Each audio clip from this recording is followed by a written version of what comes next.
اعوذ باللہ من الشیطان الرجیم، بسم اللہ الرحمن الرحیم۔ سحری کب تک کھا سکتے ہیں؟ تو یہ ہے کہ سحری کا ٹائمنگ جو بتایا جاتا ہے نا، مثلا آج کا ٹائمنگ تھا 4:17۔ تو کوشش یہ کریں کہ ٹائم جب مکمل ہو جائے تو سحری ختم کر دیں، اس لیے کہ جو ٹائم بتایا جاتا ہے نا اس میں کچھ احتیاط کے طور پر پہلے بتایا جاتا ہے۔ اس کا مطلب یہ ہوتا ہے کہ انسان جو ہے اس کے ذہن میں ایک معین ہونا، وقت کا معین ہونا ضروری ہوتا ہے۔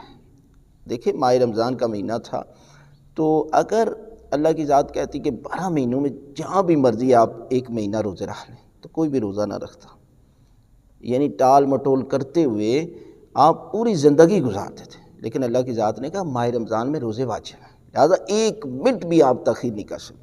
اس طرح آپ ماہ رمضان میں جو ہے وہ اکثر لوگ کہتے ہیں کہ جہاں جی روشنی نظر نہیں آئے گی آپ کھاتے پیتے رہیں، ایسا کوئی مسئلہ نہیں ہے، بلکہ سحری کا یہ جو ٹائم ہے نا، اس ٹائم تک اپنے آپ کو، یا اذان تک، اذان کے دوران بھی کھا پی سکتے ہیں۔ مثلا دیکھیں اگر 4:17 تھا، اذان ہو رہی ہے، 5 منٹ اذان ہوتی رہے گی، اس میں 10 منٹ احتیاط کے طور پر بتائے گئے۔